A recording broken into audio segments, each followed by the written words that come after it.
In 1992, PepsiCo launched a promotional campaign in the Philippines called the Pepsi Number Fever. It promised 1 million pesos, or roughly $40,000 in 1992, to lucky winners who found special numbers under their bottle caps.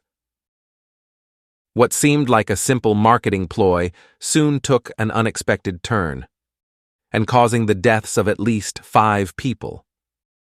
What went wrong, and how did this happen? This is the story of Pepsi Number Fever incident, or also known as 349 incident, a story of how the war on soda's campaign turned into a tragic end.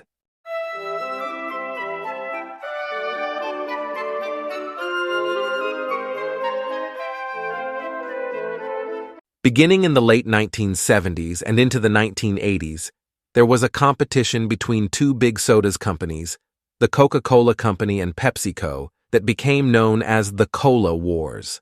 The Cola Wars are the long-time rivalry between these two soft drink producers who have engaged in mutually targeted marketing campaigns for the direct competition between each company's product lines, especially their flagship colas, Coca-Cola and Pepsi.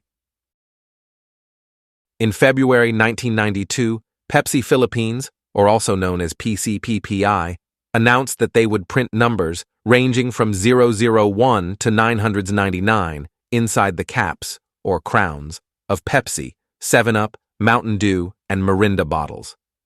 Certain numbers could be redeemed for prizes, which ranged from 100 pesos, about $4, to 1 million pesos for a grand prize, roughly $40,000 in 1992, equivalent to 611 times the average monthly salary in the Philippines at the time. Pepsi Number Fever was initially wildly successful and increased Pepsi's monthly sales from $10 million to $14 million, and its market share from 19.4% to 24.9%. Winning numbers were announced on television nightly. By May, 51,000 prizes had been redeemed, including 17 grand prizes, and the campaign was extended beyond the originally planned end date of May 8th by another 5 weeks. On May 25, 1992, the ABS-CBN evening news program TV Patrol announced that the grand prize number for that day was 349. Grand prize winning bottle caps were tightly controlled by PepsiCo. 2 bottles with caps with that day's winning number printed inside of them, as well as a security code for confirmation, had been produced and distributed. However, before the contest was extended to add new winning numbers, 800,000 regular bottle caps had already been printed with the number 349, but without the security code. Theoretically, these bottle caps were cumulatively worth $32 billion. Thousands of Filipinos rushed to Pepsi bottling plants to claim their prizes. PCPPI initially responded that the erroneously printed bottle caps did not have the confirmation security code and therefore could not be redeemed.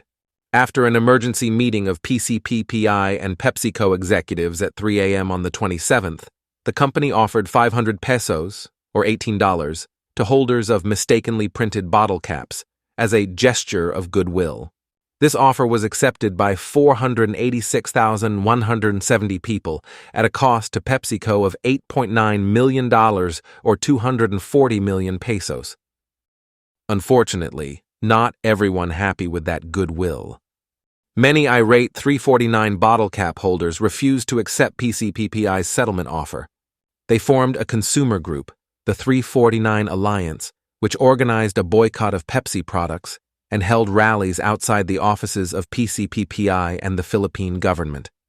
Most protests were peaceful, but on February 13, 1993, a school teacher and a 5-year-old child were killed in Manila by a homemade bomb thrown at a Pepsi truck. In May, 3 PCPPI employees in Davao were killed by a grenade thrown into a warehouse. PCPPI executives received death threats, and as many as 37 company trucks were overturned, stoned, or burned.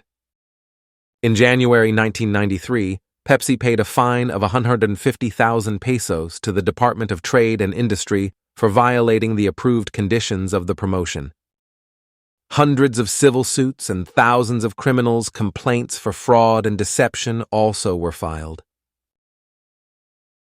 In the immediate aftermath of the scandal, sales of Pepsi products in the Philippines plunged to 17% of the total market share, but recovered to 21% by 1994. The Pepsi number fever serves as a poignant reminder of the importance of transparency and integrity in marketing campaigns. It's a cautionary tale about the consequences of corporate negligence and the impact it can have on consumer trust and loyalty. In the end, the Pepsi number fever may have faded into history, but its legacy endures as a reminder of the potential pitfalls of corporate greed and the resilience of consumer advocacy.